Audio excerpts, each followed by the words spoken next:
Welcome to Thinking Deeply About Primary Education, the podcast that makes time and space to think about pedagogy, teaching and learning, professional development, anything of interest to time-poor but enthusiasm-rich primary teachers. This week, I'm joined by Stuart Welsh. Hi there, Kieran. Thanks for having me again. It's always good to have you, Stuart. This week, we're going to answer unseen questions from listeners. But before we do that, I'd like to remind everyone that tickets are on sale for TDAPE Manchester, which will be on the 29th of March 2025 at Old Trafford Community Academy. We've got, I think, roughly 30 really excellent sessions. Lots of those have been advertised so far, but all of it's on the Eventbrite page. 20 quid, raising money for Crohn's and Colitis UK. So please come and join us if you are available on that day. What are some high impact, low effort ways to improve mathematics teaching across the school? Low effort, high impact. Okay, so the sort of the cheat code or something. Yeah, up, down, start, left, right, start, easy wins, is it? I mean, that's it. There are no shortcuts, but I think there are probably things that we could focus on ahead of others if we're not already doing them. I've been lucky enough, as have you, to have spent quite a lot of time in classrooms and with teachers, and I think we've seen a lot of outstanding practice. A lot of teachers doing things that I wished I did when I was in the classroom, but then I think also we see occasions when teachers are just missing opportunities to get more bang for the buck, to get more impact, and something that is really big for me, and I talk about it all the time, is whole class response. Why get an answer from one student when you could get an answer from them all? That the rich data coming from the whole group is so much more valuable for a teacher in terms of formative assessment, in terms of responsive teaching. What am I going to do with that data?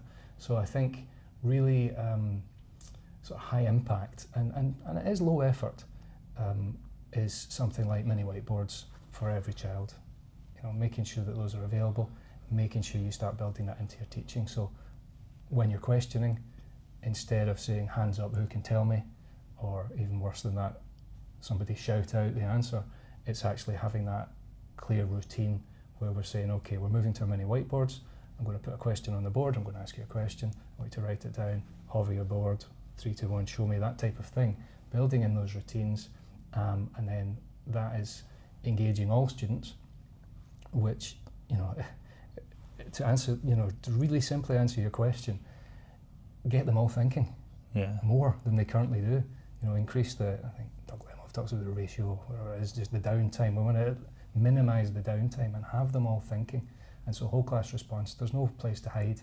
If you develop a culture where it's okay to put wrong answers and students feel comfortable enough saying, I don't know this, question mark on the board or whatever it is, then everybody's involved, and I think that's so important. So whole class response through mini whiteboards, through like ABCD coloured cards for multiple choice questions. Those things don't take a huge amount of effort, because once you've created the cards or once you've got the boards in, it's just a case of taking that extra few moments to distribute them and start using them. So I would strongly encourage schools to look at that. I think it's your highest leverage, but also your easiest implementation, or like most easily implemented. And again, it's the bubble. You think everybody's doing this because we've been talking about this for a long time and doing this for a long time.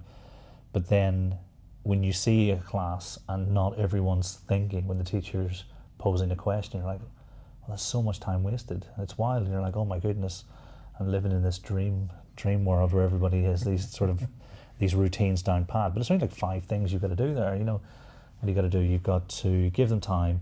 You've got to get them to give you a signal. You've got to check. You've got to decide to act. So what, 4 things max? Mm-hmm. That you're, and if you bounce through that routine on a daily basis, then, it doesn't take much to implement that, and then you're going to get a big return for it in the long run.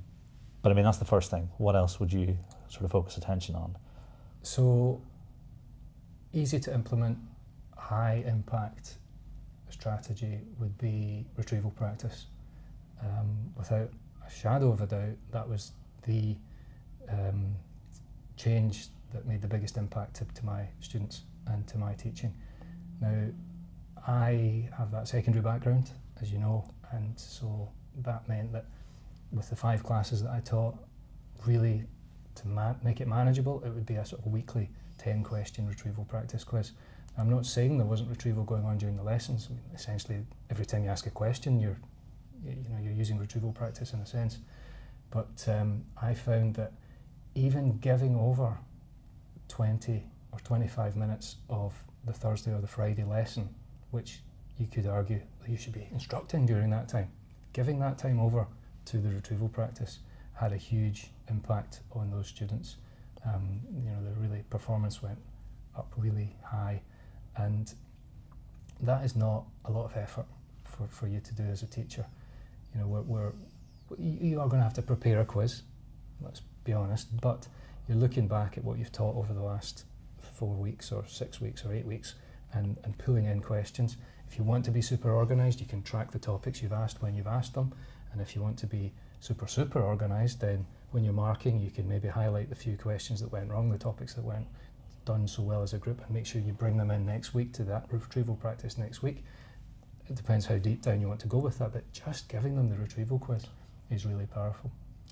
Or of course going for 5 a day, or an exit ticket, which is encouraging retrieval. I think all of those things again are not a huge amount of work for the teacher, but they can have a huge impact. It's the knowing why you're doing the 5 a day, so they don't just become 5 random questions.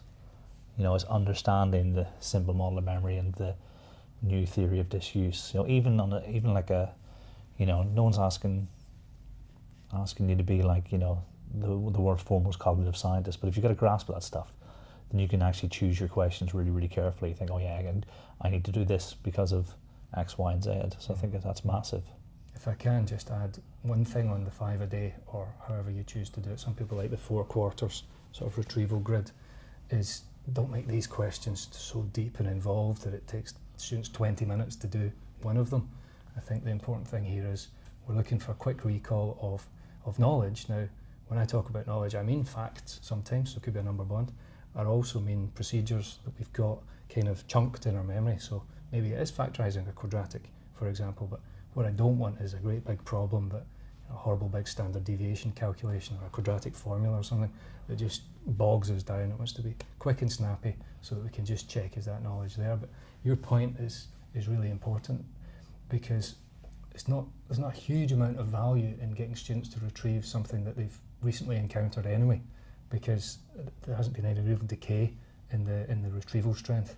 And so we want to be doing our best to find the optimum time gap between first encountering this knowledge and that retrieval, so that they've almost forgotten it, but they can still successfully retrieve it. And that's something that you'll learn with time and with your students, and it'll change with your students.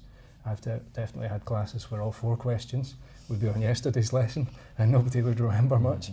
So we need to think carefully about what we choose and modify our pathway. Yeah, I think important to note, it doesn't always have to be free recall, because we can cue the recall, can't we? We can sort of almost scaffold the responses, and then sort of, because the difficulty has to be desirable. It can't be undesirable difficulty. So I'm thinking about the quadrant. You've almost got more space to really think about how you're queuing things up and what cues you're giving and stuff. So interesting. Absolutely. Semi-structured responses. Yeah. Filling in gaps, labeling diagrams, even true or false. All these things are sort of different ways of scaffolding retrieval practice. Yeah, if the question's written well enough, you get a lot out of it. Anything else you'd add? Maybe one more thing, perhaps something you think every classroom should have that would really benefit the teaching of mathematics across the school? So, there's a little bit of an upfront cost here. They're not massively expensive, but I think that all maths classrooms should have a visualizer there for the teacher to use, and the reasons are manifold. I think that teacher modelling is so important. Students need to see the teacher going through the stages of a problem, narrating their thought process as they go, so that students can follow that and see how it's done. But if we use a visualizer, then the teacher's able to do that live under the desk, students are getting to see it written out in front. And the reason that I like that, partly from a classroom management point of view, is that you can be facing the room while you're doing it rather than having your back to the board. And that is significant because we want to make sure all students are paying attention. The other thing, of course, is that you can model with manipulatives.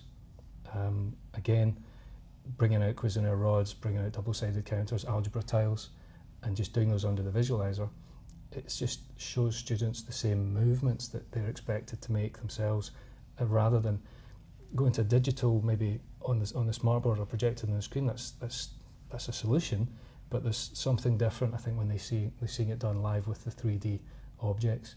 And then, of course, you can actually, model student work. We can bring student work out and show that as well if you choose to. So I think Visualizer is really powerful for our own examples in modelling and letting students see the mathematics unfolding in front of their eyes. Yeah, and I mean, I would like 20 quid for those Hue ones. I mean, we're not sponsored by Hue, but that's the ones I always go to because they're affordable. I mean, but we're recording this on my camera, on my phone, and OBS is free.